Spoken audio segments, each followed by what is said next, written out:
Hey there, folks. I'm Matt Hansen, And I'm John Johnson. and you're listening to Planes, Trains, and Comic Books. the podcast where we discuss favorites we've reread, both classic and new comics we want to read, and everything else in between. And here's the comic we picked this week. Hey there, everybody. Welcome back to another episode of Planes, Trains, and Comic Books. Today, we are reading the worst comics ever, part 2. The Patreon voted. Yeah, what the patrons voted on. I guess you all hate me. And you made It was pretty amazing that it was unanimous. You challenged them, and they were like, "Challenge accepted." Yeah, accepted. Everybody made me read a Tom King book, which if you've listened to this podcast for a while or know me at all, I don't like Tom King. I haven't liked anything I've ever read by him. I feel like he's way overrated.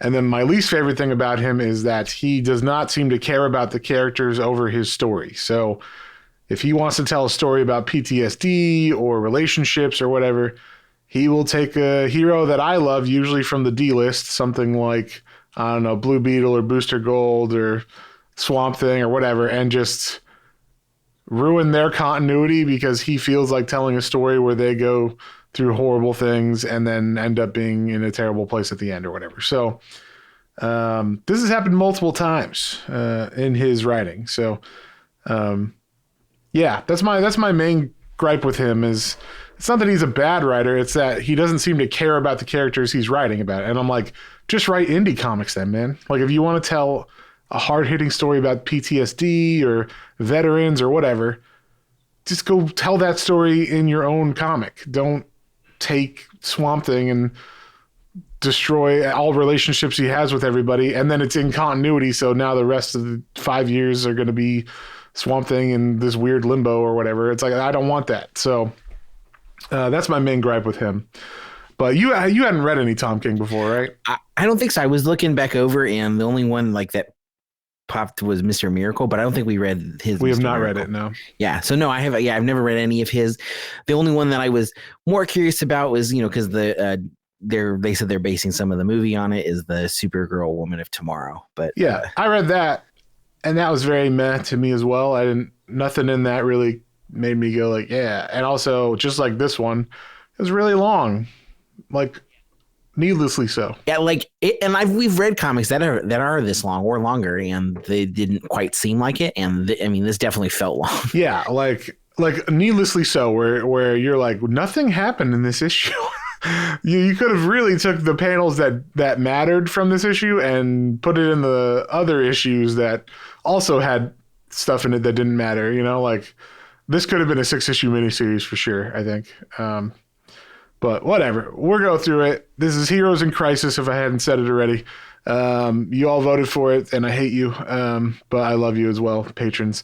If you would like to vote on what we have to read for our second podcast of every month, you can become a patron too at patreon.com/Planes, Trains, and Comic Books, all one word, and vote every month on that. And make Matt read things that he hates to read, apparently. I don't, well, I won't get crazy at the beginning. Well, I don't want to spoil anything too early. So, but yeah, the patrons tried. They tried to break me, and they failed. I'll say that.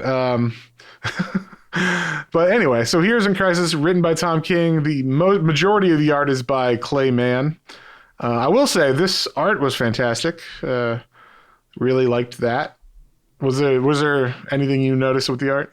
Most of it was good, and then like what it was, the one or two at the end when it was noticeably changed was kind of odd. But yeah, most of it was Clay Mann, and that was great. So I just left it at that. Clay Mann's art at the beginning is or for most of it, like you said, is really nice. Yeah, it looks really good. Yeah. So we start off. We don't know what's going on, but we see Booster Gold at a diner. He looks like he's been through a fight or something. His clothes are torn. He's getting a cup of coffee. Harley Quinn sees him through the window, walks in, and at first she's just kind of being weird, I guess. Sitting down, having a piece of pie, whatever. But then she like gets all crazy and tries to like stab him and stuff. This scene is intercut with some what looks to be footage of therapy sessions for heroes. So the first one we get is Harley Quinn talking about, you know, how she used to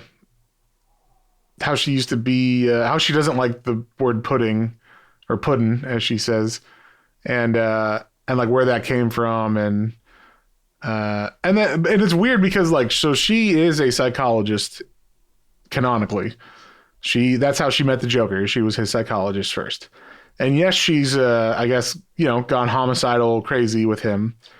But I would still think that she knows the training and is somewhat cognizant of all that. And it feels like she has never, ever, ever looked inside herself in these messages, which we find out later to a thing called sanctuary. So, like, what do you think of this, like, portrayal of Harley Quinn? Yeah, I was confused. Like, the first part here, not as bad, because it's an initial reaction of her, and it was like, okay. But like throughout this, every time, they hint on, what the heroes are going through, or, in this case, some villains are going through.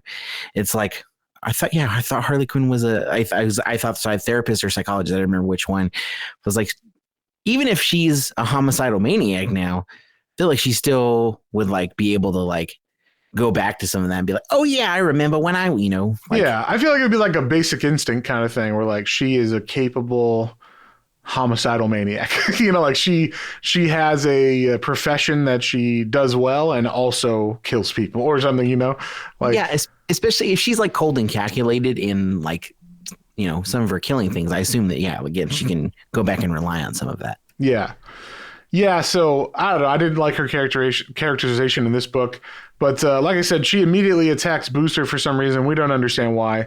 In the meantime, we're seeing like weird cuts back to some farmhouse, and we're seeing like a body being torn apart by crows, and it's a miniature body.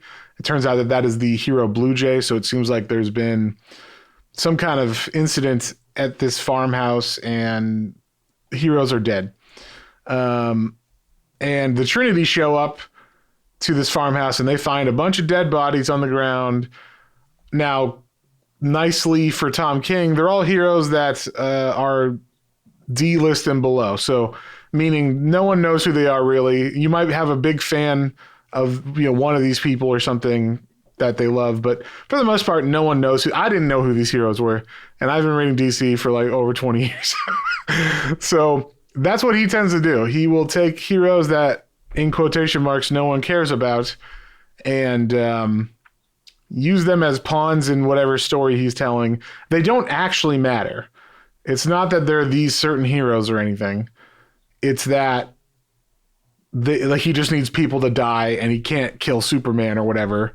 So, might as well kill these guys off because no one cares about them. Now, I have a soft spot for D-list heroes and stuff, and while I didn't know these ones, if I was a fan of these people, I would be pissed as fuck if Tom King killed them in this thing just as like story fodder,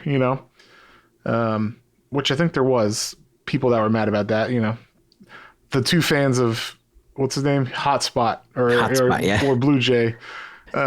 Yeah. So now Lagoon Boy. Right. Yeah. And I will say, like, so the Trinity shows up to this farmhouse, and they see everybody's dead there, and they're like, what happened? And we find out that this farmhouse it's a place that looks like a farmhouse, but inside it's a place called Sanctuary, and it is where heroes can come to talk about their problems with a Kryptonian AI. So it's supposed to be like all confidential. It's all anonymous. Now, they didn't really explain this too well because I was confused a bit about like these masks and robes and shit, but I guess hopefully the heroes don't show up at the same time to go into this place, but you're given like a room that's your room, and you can stay there as long as you want, and you put on this robe and mask, and you walk around, and I guess no one knows your voice. and you can stay there. And then you have like a danger room kind of things that you can go into where you can, I don't know, act out horrible things that you think about or trauma scenarios or whatever to help you get past them. Yeah, it's just a weird concept that they didn't quite fully explain, at least for a couple issues where I was like, okay, what are these masks and stuff about? Did you have any thoughts about any of that? Yeah, it was odd. Like as it goes, I think I pieced together more of it, but it was still like so like it also see I guess like this whole thing except for the exterior is like part of the AI because they come here and then it's got like I guess a Ma and Pa Kent who have obviously been dead at this point. There's Well, I don't know if Ma's dead, but they're well, robots or whatever. yeah. Yeah, they're robots, and I guess Batman helped set all this up, and so the sanctuary is like a place and an AI, and it's like Kryptonian tech, and it's somehow also the will of Batman, the compassion of Wonder Woman, and the honor of Superman. I wrote that down. Yeah, that's So, like the code it's supposed to like hold by. And the idea is that like the heroes feel safe because like we said, it's anonymous. And also their sessions are recorded but immediately deleted, which me and John were talking about this before. I'm like, why would you record it at all? Like, why wouldn't you just have him talk to the AI and leave it at that? Like, because he needed the story to work, I guess. But because that ends up being like the whole reason why this whole thing happened is the recording part. And Batman even says like, well, they record each session, but then they immediately delete it. And I'm like, then why would you record it at all? Yeah, just I mean, it's old tech, but it'd be like have a camera there, but no tape in it. Like, why would you even? Yeah, you go to the room where they talk to the thing, but then like that's it. I don't know. I don't know why I would need that, but anyway. And I will say some of the other heroes that die are not D-list characters. Arsenal. Do you know who Arsenal is, John? No, I didn't know. He is Speedy. He's the Green Arrow's. Oh, okay, yeah. Like he's the grown-up version of Green Arrow's companion who got addicted to drugs in the 70s. There's that famous cover where he's like getting a heroin needle. Yeah, we read that one. Yeah, we read it. Yeah. So this is him. That's why he's like always struggling with drugs or whatever, even though it's been 40 years or whatever. I mean, he's been an addict and that's fine. But like the way that he talks about it is like, I'm one day away from like I need it still, or like that's the way he acts when he talks about it with Sanctuary, which I'm like, that's a bad sign. You should talk to a person probably if you know what I mean? Like I was thinking this, like, are there no actual therapists who are also superheroes that you could, I don't know, make for this series? You know what I mean? Like if these heroes need to talk to someone, why would it be like an AI who is not human and unfeeling? Yeah, that's true. I mean, why wouldn't you just find a trustworthy, like, in Batman, he trusts Thompson, Dr. Thompson, the doctor lady that works in like Crime Alley. Yeah. In Marvel, it's Falcon. That's like Falcon's real superpower is that he's really good at like helping people and like talking through things. So I feel like that would be the obvious solution, not, this, but I guess, you have to have more than one person or I don't know.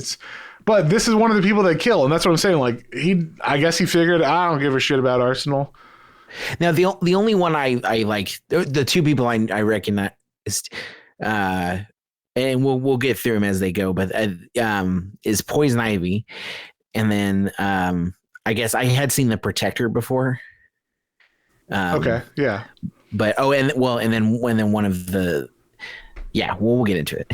Yeah, well, the two biggest deaths that are inside the house that the Trinity immediately go to are Wally West and Arsenal, who is Speedy, a grown-up Speedy. And yeah, so they find that, and then Booster Gold and Harley are fighting somewhere else far away.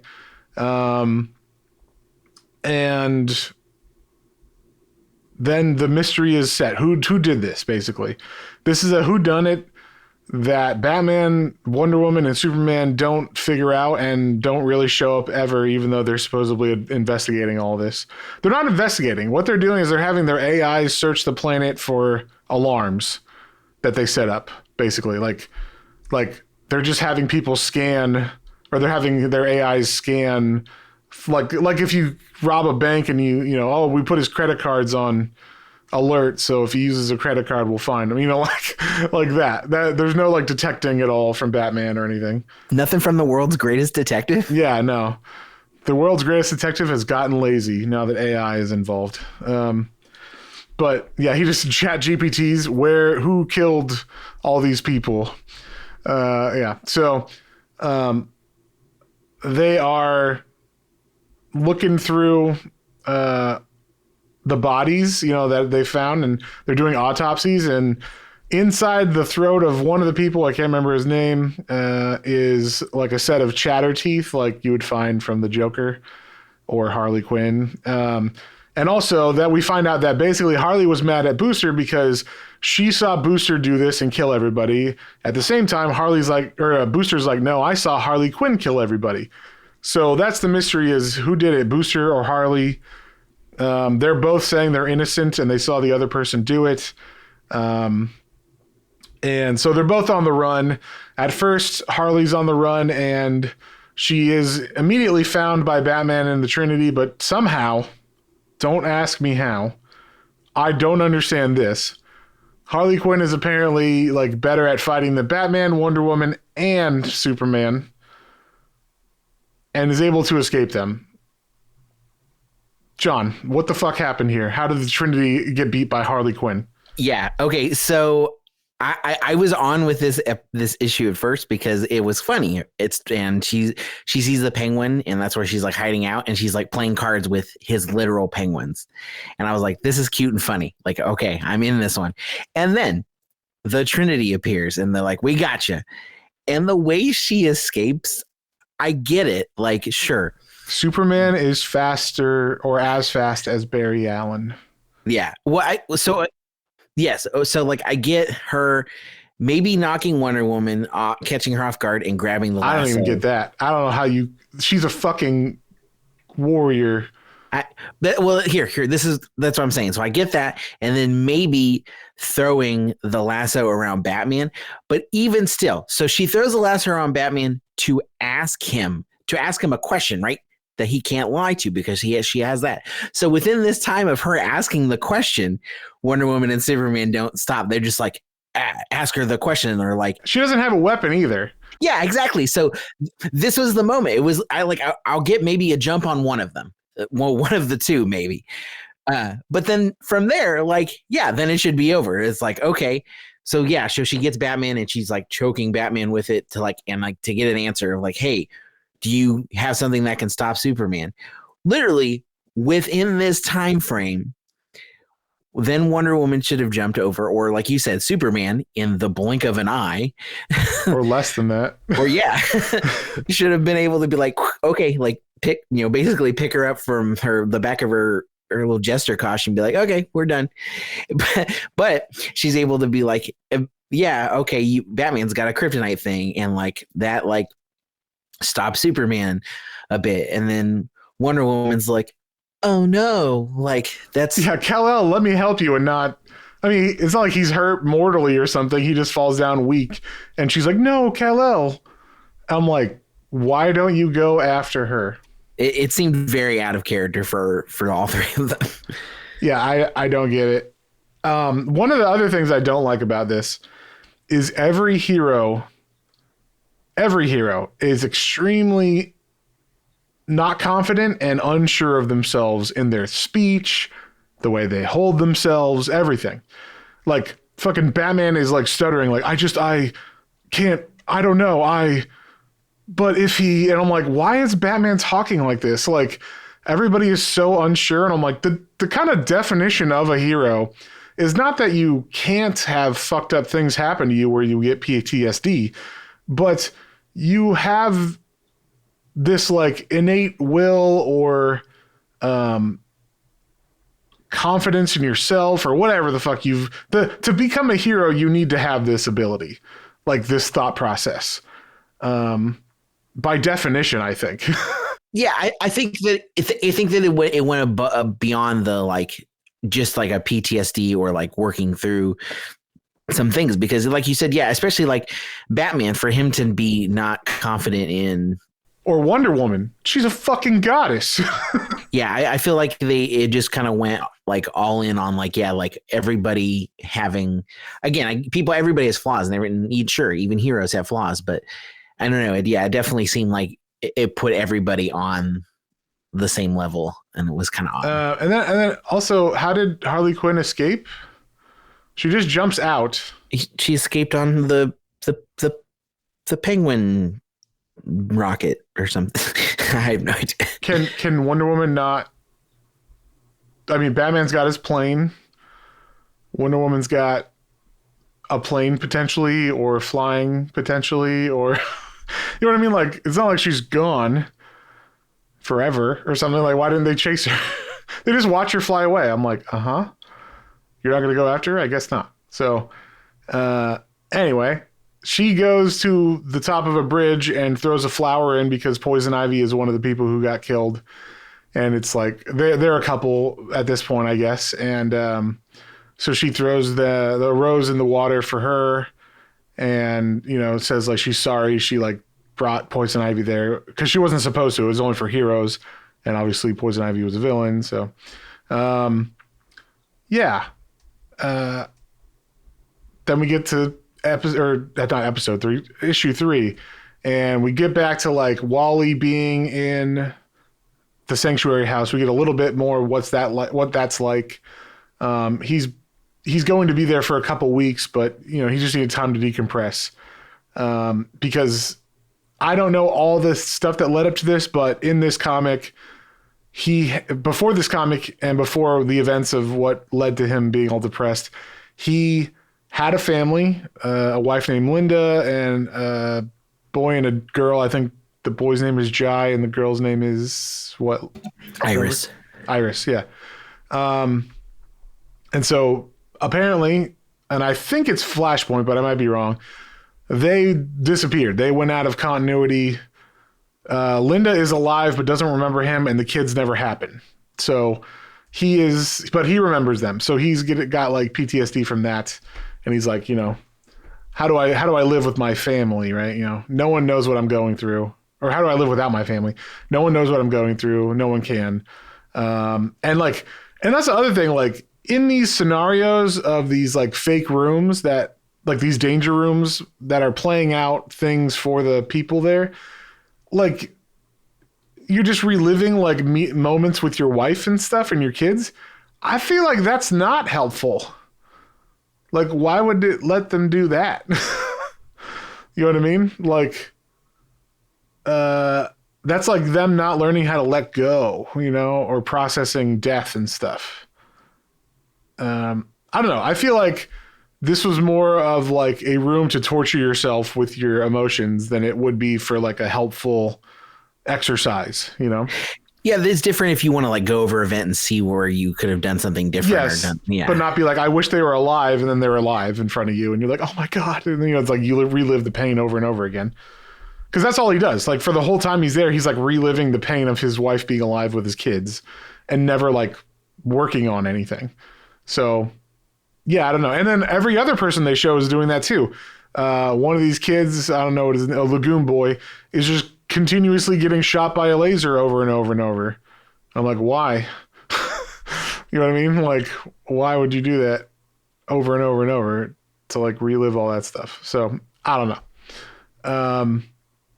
But anyway, we're just seeing like all of the heroes through this, like Booster Gold, Wally West, all of them in Sanctuary at this moment. And then we see the moment that like in the middle of this, there's an emergency call and everybody leaves the house and they all come out and then everybody starts getting murdered. But they're murdered by like spikes and stuff. We're seeing Lagoon Boy getting stabbed in the chest with a piece of wood or some kind of spike being thrown through him.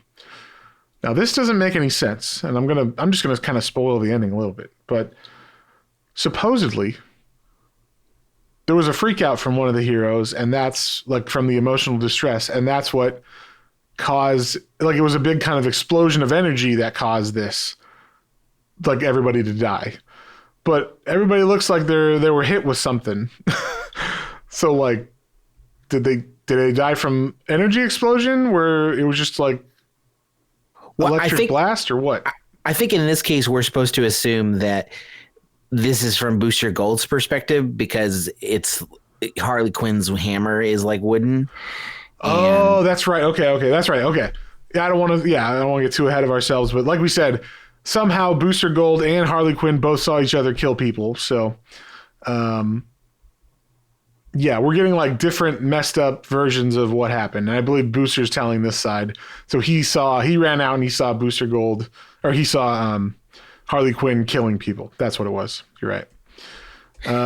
This was Booster's first day there. Yes. Also, I'll say that Booster is one of my favorite characters. The only thing I liked about this comic is Booster and Blue Beetle teaming up. Bros before heroes. I was like, yes, that was my favorite part. I did love that line. Yeah. Honestly, like them teaming up, I was like all for. And whenever they were on, screen together or page together, I was like, yes, this is what it's about. So, so we find out that Harley Quinn has been found by a Batgirl because, everybody's looking for her, but Batgirl's the one who finds her. Don't know why Batman doesn't, but Batgirl's like, I want to give you a chance. I think something's weird about this. And that's why she doesn't, tell Batman about it, basically. She says, like, I relate to you.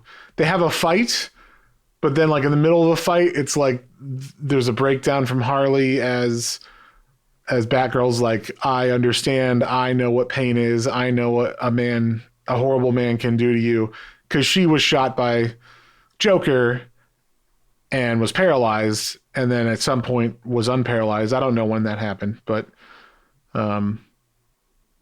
yeah. So they bond over that, and then so now Harley and her are best buds. And like I said, Booster Gold gets captured by who is it? Wonder Woman. He gets captured by Wonder Woman, so he's like, and I don't know if he turned himself in, but he was just like, he's okay with it kind of, but then like Booster Gold's talking to Ted Kord in the cell, and Ted's like, you know what? I don't think you did this. Let's get you out of here, man. And he takes the Beetle ship, whatever that's called. And that's where he says, like, bros before heroes. And like, it breaks them out of the place that they're keeping them. And I was like, it's that easy to break someone out of like the Hall of Justice? Yeah, I was going to say it's out of the Hall of Justice, right? Yeah. Okay. Yeah. So yeah, I thought that was a little odd too. Like they just like able to blow a hole in it. And yeah, it really like, and then the Trinity is all like upset. Like, how could this happen? I'm like, really? Like, you guys like are really not handling this well. Like I like Wonder Woman punches the big penny in Batman's cave and it falls down into the cave deeper. And like, Batman's like, you couldn't have helped with that. Like, which, I mean, sure, it's funny, but like, why would she get mad at that? She would just be like, how did they do it? Like, I don't know. It's not like I would think they wouldn't automatically assume Booster Gold was guilty. You know what I'm saying? I don't know. Everybody was kind of acting out of character once again for the story or for his message over like what they would actually do from continuity of the past, So, anyway, in the meantime, someone has been sending Lois Lane videos. He calls himself the peddler or the puddler. He's been sending videos of the sessions that were supposedly deleted immediately after.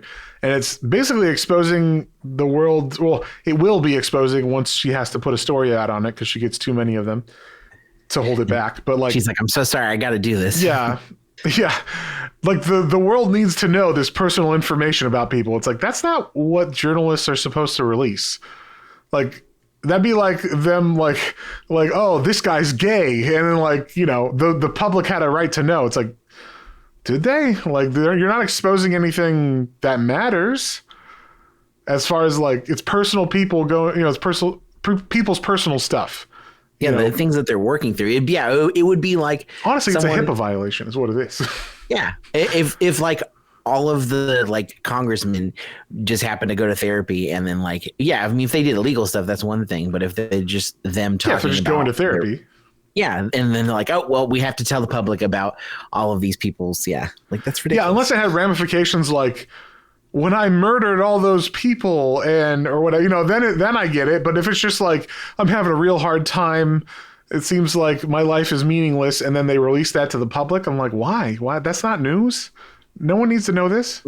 Like you said, one of those heroes is like, man, it doesn't feel like I matter. Nobody even knows me. Like I'm a D-list superhero, and nobody knows me, and I don't get any recognition or personality. And then they release this, and it's like, oh, that hero sucks. Yeah, you're just like literally people are makes it worse for them. Yeah, people are just going to be terrible to them. So I don't understand why they would do that, unless, like I said, it's some kind of it means something politically, like. I don't know, like if a soldier went to therapy and was like, we massacred all these people by order of the government and I'm broken up about that. Okay, I could see why they would release that, those tapes or whatever. But if it's just someone talking about how hard their life is because it's not what they thought superheroing was going to be, and now you're exposing them to everybody, like, it's just a really weird journalistic integrity that Lois Lane supposedly has there. It's kind of shitty. Yeah. In the meantime, I don't know. Everybody's still looking. Basically, the Trinity is still looking, but like I said, they're just using their AIs to like keep a lookout for people. And then Batgirl's like, okay, we need to be proactive and figure out who did this. We need to solve the mystery. But like, I need you, Harley Quinn, to be kind of like the muscle, because I can't actually threaten anybody because they know that I can't kill anybody because I'm a goody two shoes. But they know that you are crazy, so go ham and start beating people up and potentially almost killing people. And hopefully I stop you before that happens. In the background, Booster Gold's trying to clear his name. And so he goes to figure out what the Flash has found out, because the Flash is like, a crime scene analyst or whatever. So he's like, obviously the Flash would know more about this than anybody. Now, I did like this part. I liked the part where Blue Beetle and Booster Gold are talking about why Booster would go to the Flash's office again, because he's gone there already. That's how he got arrested the first time.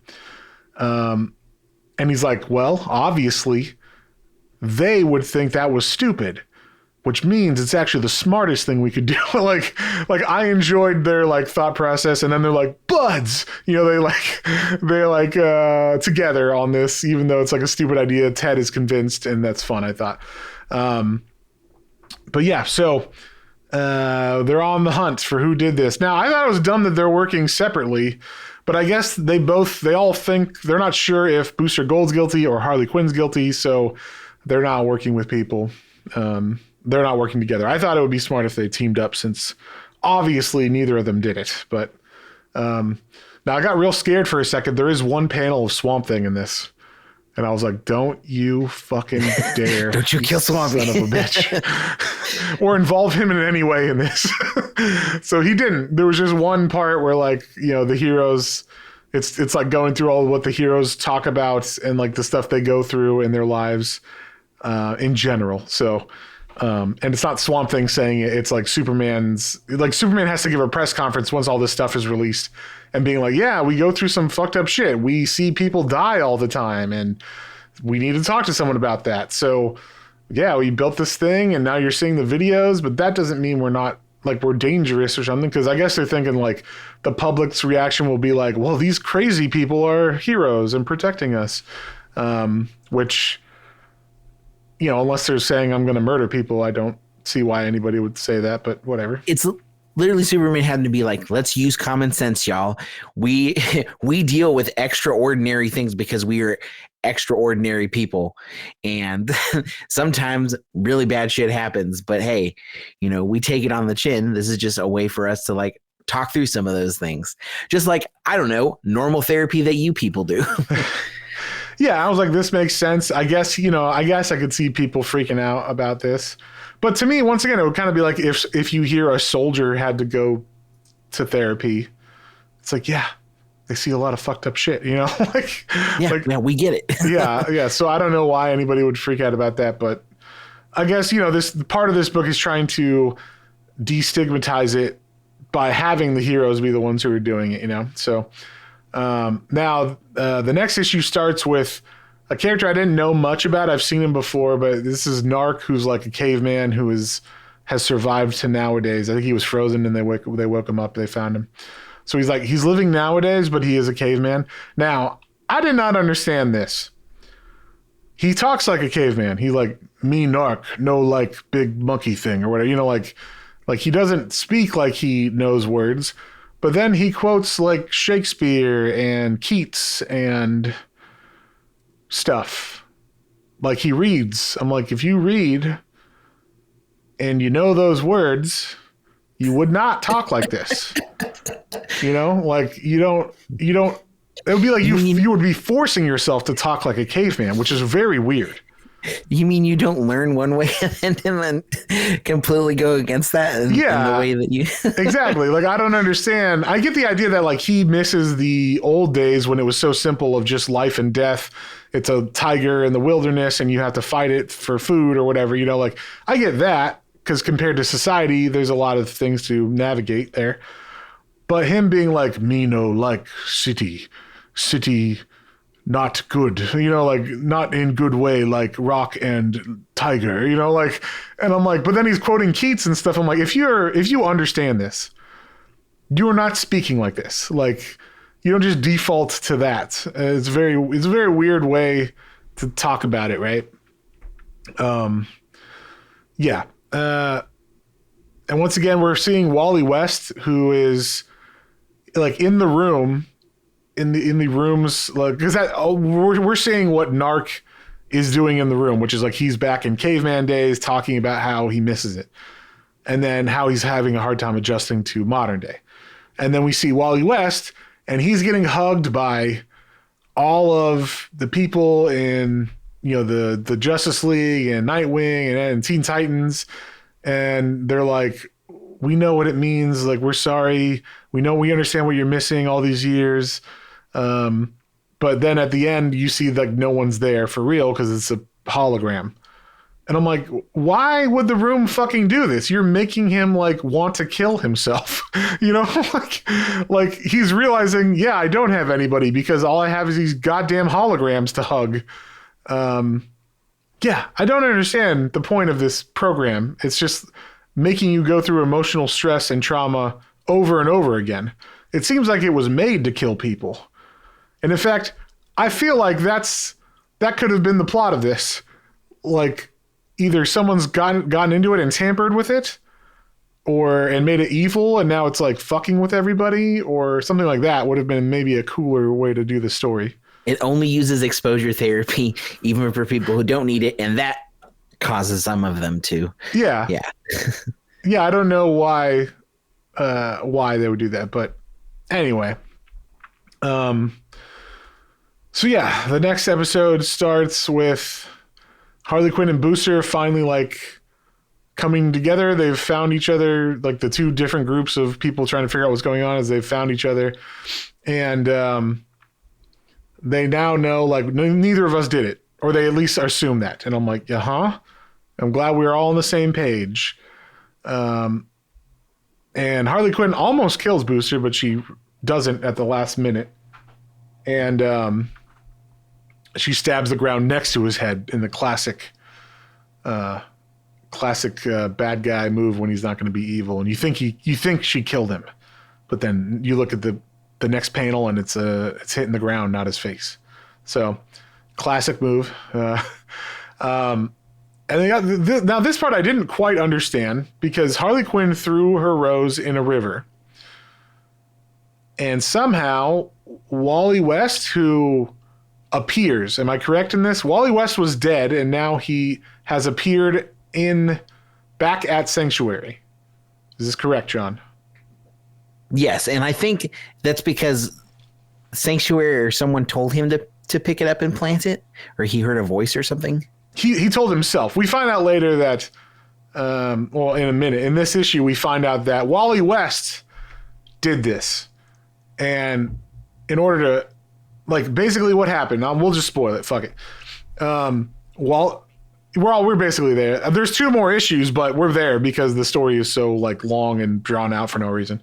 But basically, Wally's going through some shit. He lost his family, feels lonely. No one seems to care, or he doesn't seem to feel like anyone cares. And he decides, I'm going to, live here for weeks and go through all this horrible trauma over and over and over again, in this room. And then he finally breaks when I guess he figures out that the files are deleted, and he's like, I want to see everybody else's file because I want to see if they've actually felt what I feel. Like, what are they going through? Is it anywhere close to what I'm going through? Which I don't know what, what Superman's been through. You know what all these people have been through. Why would you think they don't have hurt in their lives? I don't know. Seems like a bunch of bullshit to me. Well, he decides that none of them are as bad as his because his people don't exist anymore. Even though, I don't know, Superman lost his whole planet and his whole entire he died. He died and had to come back and everything, and lots of people have had people die. Batman had Jason Todd. They've all had people die and leave and come back and get lost in the void or whatever. But it's not as bad as what's happening to Wally West. Yeah. So Wally, in his moment of snapping, they call it his moment of crisis, of course. And this is because he's using the Speed Force, right? Yeah, he's using the Speed Force. He gets the AI tells him, like, I can't show you anybody's files. 1, that would be wrong, and 2, they are deleted like immediately. So they, like, billions of files have already, they're just little specks of data that have gone out already. They're deleted. And Flash is like, well, little billions, or Wally West Flash is like, billions of packets of information, huh? Well, I can put that together in seconds. So I guess he finds the data stream in the Wi-Fi. I don't fucking know. In the bandwidth in the sky. I don't fucking know. Like the Tesla beams or whatever that they fucking use. He somehow figures out how to reassemble these video packets and watches them all. I guess in super speed because he does it in a minute or in like seconds, I guess. And then he's like, yeah, no one has felt what I feel. He feels justified. And then because he did that, there's an alarm. That's when the alarm goes off and everybody else that was in the sanctuary evacuates like they're supposed to. And then he rushes outside and he can't handle it. And it turns out that the Speed Force is something that he has to like contain. He is always like, it's like flexing a muscle all the time to keep the Speed Force in. If he doesn't flex, it releases in a large energy blast. So that's what happens. He has a moment of crisis outside when everybody evacuates and everybody gets killed. That was outside. Now, I guess luckily Booster Gold and Harley Quinn did not leave immediately, so they were the only ones who survived. And once Flash figured out what happened, what he did, and this is all like, I'm really buying that Wally West is this fast. Like, I understand being the Flash, but when they draw him fighting other people and stuff, you can still see his red shadow or whatever, like as it's moving and stuff. This is like this is like the speed of light. Like, no, they don't even notice that they're being moved. Booster Gold and Harley, as they're leaving the house and seeing the dead bodies, or about to see the dead bodies, Wally West takes them both in the second in like nanoseconds or whatever the fuck it would be, and puts them back in the danger rooms that they were in, and reprograms the computer to show them a scenario of outside where Booster Gold is killing everybody for Harley and Harley's killing everybody for Booster.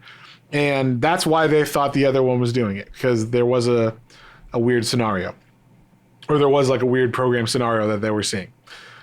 I don't know why they didn't notice that they had to leave those rooms then. And they were like, wait, I thought we were outside. How come we're in the rooms still? And then doesn't that mean this is fake? But I guess they don't realize that. And then you think they'd walk out of the room and then see the dead people again and like, wait a second, what happened? Because they woke up and left the house of Sanctuary and presumably saw everybody dead outside before anybody got there. So I don't know how they didn't put two and two together and be like, yeah, we're not the ones who did this, but whatever. The plot hole. So now, part of this, like once Wally realizes what he did, he figures out a way to solve the issue. And that is not turn himself in and be like, I had a moment of crisis. This happened. I'm sorry. The most heroic thing you could do. Yes, the thing a normal hero would do. He decides, I'm going to cover this up like any normal person would do. I got all these bodies, but I can't bury them, and everybody's going to know that someone killed them. So I am going to go into the future. And this is also, once again, milliseconds. We're talking, this happens. Goes into the future. Clones himself, brings himself back. That's the dead body they find of him. Then tells himself, like, and so now there's, okay, now this is where I get a little confused. There's the future self, and there's the one who went back in time. So now they meet in this field outside of Sanctuary where Booster and Harley have figured out who it is. And so they see two Wally West sitting in this field outside of Sanctuary, and Booster and Harley are like, what's going on? And at the same time, like John was saying, even though Harley threw that rose in the water in some bridge, somehow Wally knew to get the flower and plant it here, and it grows, and Poison Ivy comes back, grows out of a big flower. Okay, I'll buy that. And that's how he knew, because he told himself, remember the flower, Wally. You got to remember the flower. So that was why he kept saying that. So yeah, that's pretty much the whole thing. Like Wally did it, tried to cover it up, killed himself. He snapped his own neck. Yeah, he was okay. So the part where they both have to meet in this field, because Wally has to kill himself, which he is considering a heroic action, and he was going to. Okay, I'm sorry, I got ahead of myself. The body he was going to use was going to be his past self. Am I right? Yeah, that's right. He was going to use his past self, and kill him. I'm getting confused now.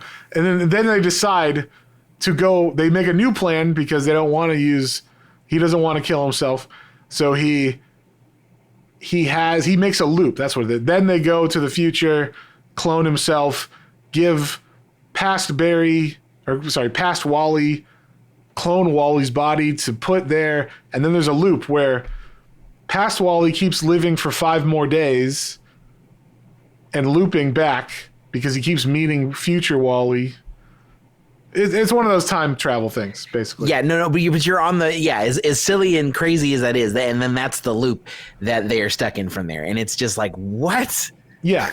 So past Wally is stuck in that loop forever, but future Wally is alive, and now he's going to pay the price for the events that happened. And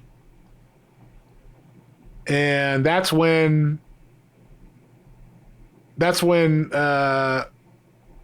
like the Trinity show up, and he gets arrested and he has to pay for his crimes. And that's it. Like, he gets to feel sad, and he still doesn't have his family, and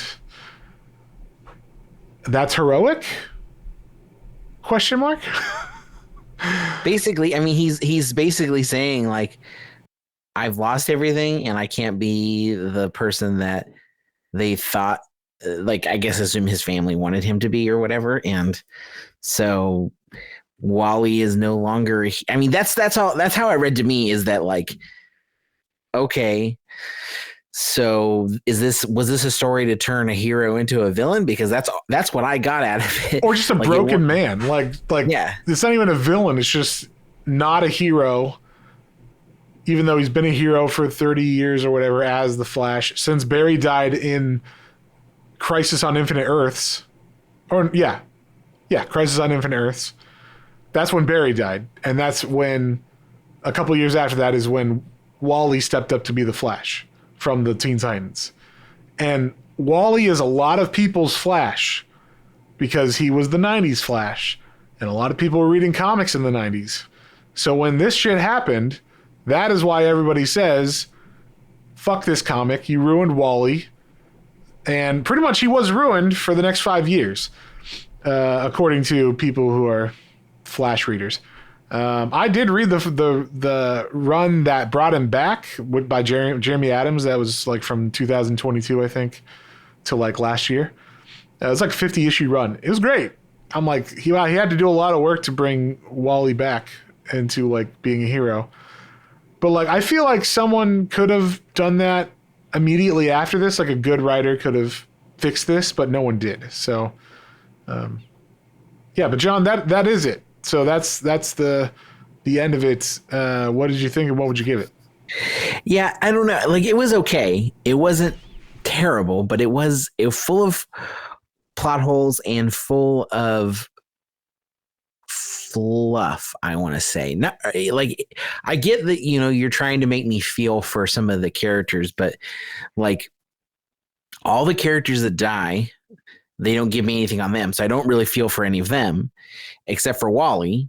And then Wally, I get it. He's lost all of this stuff, but then he does the most unheroic thing and like snaps, like you said, and then is like, and like, so he does, again, like the most unheroic thing, and, sets up other heroes and a villain, and like, it just, I don't know. If that was it too. He sets up other heroes, friends of his, potentially. Booster, I'm sure they knew each other. They were in the fucking Justice League together. It's like, you don't have any, like, that's another thing that really like seems out of character for the Flash. Yeah, I mean, it's weird. And then like at the end, there's like, it's not about how like you do this or you do that, and it's knowing how to like carry the load of things and blah blah blah. It's like, okay, but it took you like, okay, so you're saying that now that you're in, a prisoner or whatever, but you didn't like, you couldn't think in those, I guess, those milliseconds. Was it him just freaking out? I don't know. I didn't, it was okay, but it didn't like, I was interested in it. I wanted to know how it happened and how it went down.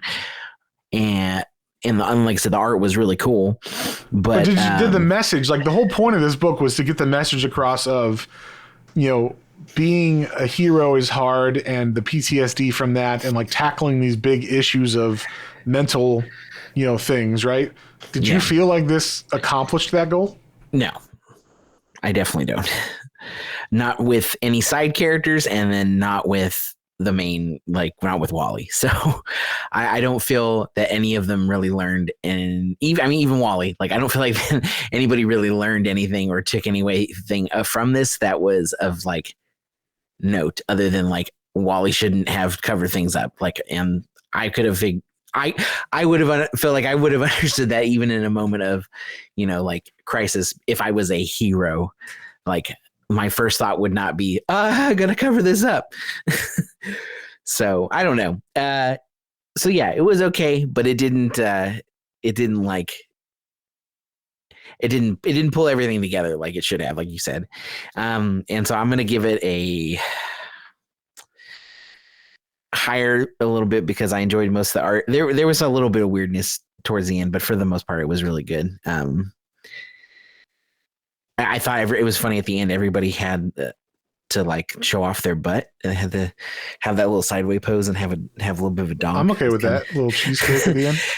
It was fine. It was funny, but it seemed, again, that was a little out of place for the rest of the comic. That was. Can't you be sexy and going through mental trauma, John? I guess so. I'm sorry. You're right. How horrible of me.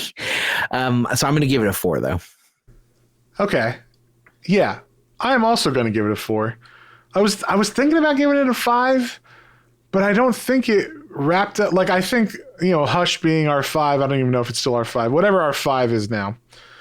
I feel like I enjoyed that a lot more. That's like the baseline, right? Is this like I could give this to someone and they would enjoy it and know what's going on and stuff. I feel like this had a lot of continuity in it that you would need to know to really maybe appreciate it. I feel like just from the reception of everybody that likes Tom King don't like this book. So I feel like he did miss the point of his whole thing, which is I'm going to take characters that I don't give a fuck about and to tackle these like big issues because they're important. And it's like, okay, well, you didn't tackle the issue very well. I feel like at the end, like at the end, he's like, yeah, you just kind of have to like be Atlas and like hold that fucking rock up above your head and live with that. And it's like, no, the whole point of this is to realize that you do need to let it go and get some fucking therapy, man. Like, why wasn't that the end of it where he's like talking to a therapist in prison? You know what I mean? Like, that might have been a good way to end it if you're trying to show the importance of therapy, but whatever. I'm not a writer as like Tom King is. So, anyway, yeah, I think a 4 is what I would give it. Like, I would not give this to anyone. I would not recommend anyone read this. There wasn't anything particularly special about it. Like the only thing I liked about it was the Booster Gold Blue Beetle stuff. And if I'm going to read that, I'll just go read the JLI or the, Blue and Gold miniseries that came out last year or two years ago now. That was fun. So, I mean, like, there's better examples of that. So, yeah, I just don't know. Like, this was just a sloppy story that was 3 issues too long and just didn't hit its mark of what it was trying to do, and still did the damage that Tom King does with his stories where he's just killing people willy-nilly to get his point across, except this time he didn't even get his point across. So what we're saying is this definitely fits into our a month of worst comics. We're not. Yeah, I don't know. Like, once again, I don't know if this is a worst comic ever. I enjoyed reading the Unfunnies more than this, though. So. I was gonna say I thought Unfunnies was worse overall, but honestly, like then after reading this, I was like, well, at least I did like laugh and enjoy some things in the Unfunnies. Yeah. So I don't know. It was at least like different and shocking and like whatever. This missed the mark on what it was trying to do. That achieved its point, right? That was like, we're trying to be the most like transgressive, shocking comic of all time, and it achieved that. So, yeah, I think a 4 is justified. So with that, we both give it a 4. I would say we could put it on the worst comics ever pile of comics that you could read and just be like, yeah, I was kind of like, this doesn't make any sense, Like, I don't feel anything about it, which I guess in my terms means it's a bad comic, So, especially when it's supposed to mean something, Yeah, if it fits the criteria, like, yeah, this would go in a not read again pile. So, like, yeah, it's kind of correct. It's not the best. Yeah. I mean, if you want to read a story about PTSD and stuff and like mental health, go read Motor Girl by Terry Moore.